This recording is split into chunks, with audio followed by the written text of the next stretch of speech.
Tim gabungan dari Kepolisian Personil Brimob Kompi 3 Batalon C Pelopor, Nagan Raya dan Satpol PP WH melakukan pengawalan dan pengamanan ketat jalannya rapat pleno terbuka pemilu tahun 2024 yang dilaksanakan oleh Komisi Independen Pemilihan di ruang rapat gabungan Komisi Gedung DPRK Aceh Barat.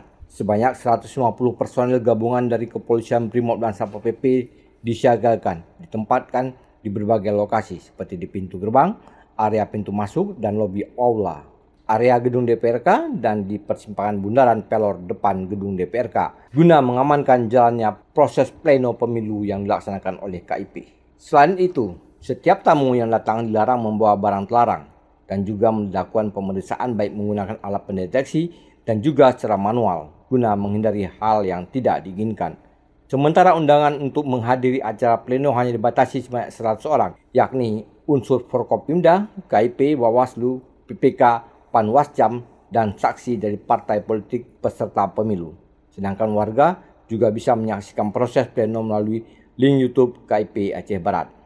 Wakapolres Aceh Barat, Kompol Wahyudi mengatakan, pengamanan ini dilakukan secara maksimal untuk memberikan rasa aman agar proses pleno pemilu bisa berjalan dengan aman dan damai tanpa adanya gangguan apapun. Rekapitulasi dan sidang pleno Kabupaten Aceh Barat yang sudah terjadwal selama 3 hari dari mulai tanggal 29, tanggal 1 sampai dengan tanggal 2, Polres Aceh Barat melaksanakan kegiatan pengamanan di setiap titik dan semua kegiatan. Saat ini Polres Aceh Barat sudah tersepin dengan perintah Pak Kapolres sebanyak 150 personil. Mulai pengamanan di Ring 2, Rolakir, Kamtip Carlantas, kemudian pada saat berada di Ring 1 kita juga menempatkan personil di pintu utama dan kita gerai untuk security door, memeriksa semua perlengkapan pengunjung ataupun undangan yang hadir pada saat sidang pleno hari ini. Undangan pada saat kegiatan pleno ini sudah dibagikan, jumlah undangan hanya 100 undangan.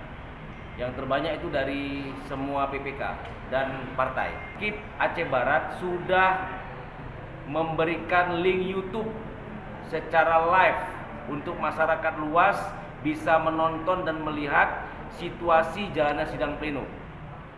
Sementara itu, dari pantauan di ruang gabungan Komisi DPRK, kegiatan pleno berjalan dengan lancar, meski sempat terhenti selama 1 jam akibat adanya gangguan jaringan internet. Namun pleno dilanjutkan setelah akses jaringan internet normal kembali. Dari Aceh Barat, Orian Saputra melaporkan untuk Puja TV Aceh.